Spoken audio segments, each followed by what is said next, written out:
किराणा दुकानामध्ये पाणी शिरल्यामुळे लाखो रुपयांचं नुकसान झालेलं आहे। नागरिकांनी अख्खी रात्र त्यामुळे जागून काढली आहे। भंडारा जिल्ह्यात पावसाने चांगलाच हाहाकार माजवलेला आपल्याला बघायला मिळतोय।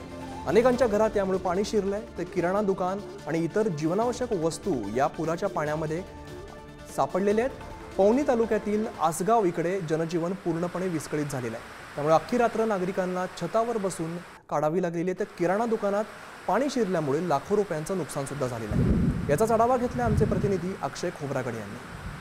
भंडारा जिल्ह्यामध्ये रेड अलर्ट जारी करण्यात आला असून मागील 3 दिवसापासून भंडारा जिल्ह्यामध्ये मुसळधार पाऊस आहे। त्यामुळे भंडारा जिल्ह्यातील अनेक गावांमध्ये पाणी शिरले आहे, तर लोकांच्या घरामध्ये पाणी शिरल्यामुळे जीवनोपयोगी साहित्यांचे नुकसान झाले आहे। आता मी सध्या उभा आहे भंडारा जिल्ह्याच्या पवनी तालुक्यातील आसगाव या गावामध्ये। या गावामध्ये अख्ख्या गावामध्ये पाणी शिरलेलं आहे। जवळपास येथील लोकसंख्या ही 6000च्या घरामध्ये आहे आणि येथील लोकांना सुरक्षित स्थळी एनडीआरएफच्या टीमने सुरक्षित स्थळी हलवलेली आहे।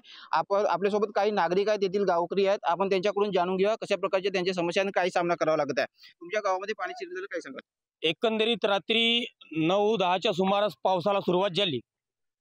अक्षरशः आभाळ फाटल्यासारखं या ठिकाणी पाऊस कोसळला आणि 3 तासातच अख्खा आसगाव, या आसगावची संख्या जवळपास 6000 लोकसंख्या असलेला गाव 3 घंट्यात 90% पाण्याखाली गेला।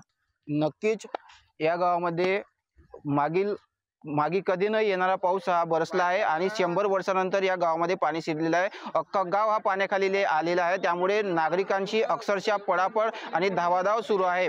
आता येथील प्रशासन नागरिकांना सुरक्षित स्थळी हलवत असून एनडीआरएफची टीम या ठिकाणी पोहोचलेली आहे। आता हा पाणी कधीपर्यंत ओसरतो हे पाहणे विशेष महत्त्वाचे ठरणार आहे। अक्षय खोब्रागडे, पुढारी न्यूज, भंडारा।